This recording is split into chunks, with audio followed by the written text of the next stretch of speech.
Welcome to the Real Estate Espresso Podcast, your morning shot of what's new in the world of real estate investing. I'm your host, Victor Menashe. On today's show, we're coming to you live on location in Annapolis, Maryland. Annapolis is the capital of the state of Maryland. It's also the home of the US Naval Academy. This is where the US Navy trains its officers. It's also home to the world's largest in-the-water boat show. It's an important town because it's a state capital, but it's a small town. Total population is only 39,000. It's small because it's geographically constrained. It's beautifully located within commuting distance of both Baltimore and Washington. And on today's show, we're going to do a small walking tour of Annapolis from a real estate perspective. The town is decidedly anti-development. It's a very quaint seaside town with a historic district with narrow streets and cobblestone sidewalks.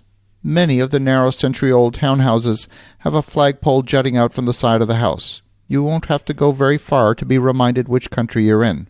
Most of the streets are one-way streets, and many of them are dead-end streets. They're dead-end streets because in Annapolis it's common to run out of land and come across the Chesapeake Bay.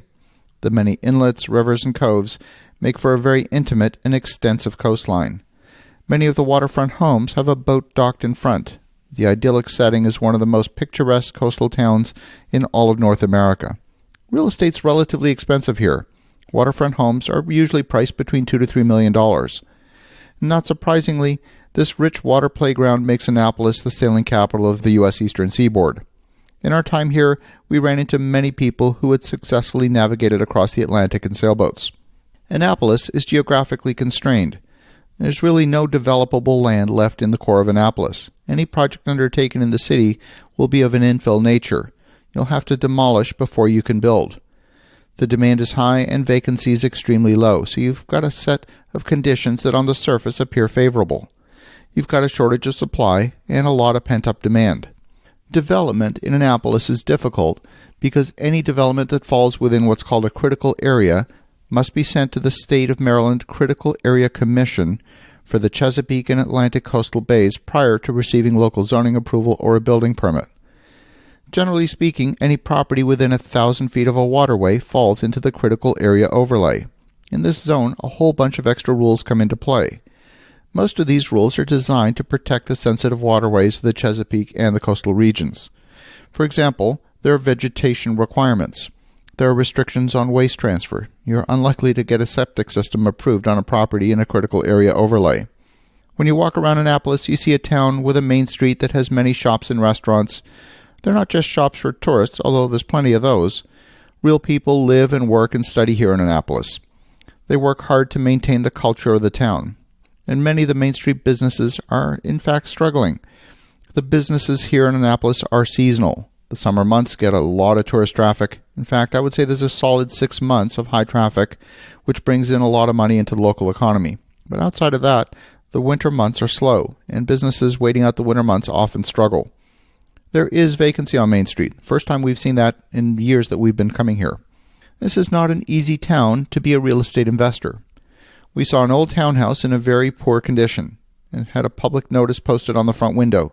The owner of that home was seeking to make improvements, including new siding, new windows, and a small addition in the rear yard. The entire process had been opened up to public review. That home is directly across the street from the courthouse, and it's been in distressed condition waiting for the application process to complete for over 2 years. We conducted a review of commercial listings in Annapolis, and it shows only a single 5-unit building for sale. The next closest listing is a commercial property for sale in the neighboring community of Parole, which is just one exit away on the freeway.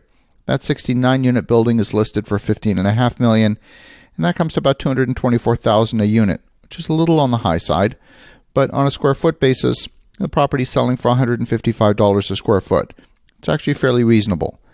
The apartment building is being offered for sale as part of a portfolio, which includes 2 office buildings as part of the same development. Virtually all the new construction is happening outside Annapolis in the surrounding communities. This isn't an accident. Annapolis is a difficult place to get anything approved. Residents are decidedly anti-development. Older structures are governed by the Annapolis Historic Preservation Commission, which has final say on any changes to properties within the historic district. For example, the Annapolis Waterfront Hotel recently wanted to update the awnings, fence, and landscaping. This, too, had to go in front of the Historic Preservation Commission for comments and approval. We're not talking about making changes to permanent structures. We're talking about awnings, fence, and landscaping. While we love Annapolis, Maryland, and we come here to visit, we're probably not likely to make any investments in this town in the near future. It's simply far too difficult to get anything done. As you think about that, pay close attention to your municipal regulations. Have an awesome rest of your day. Go make some great things happen. We'll talk to you again tomorrow.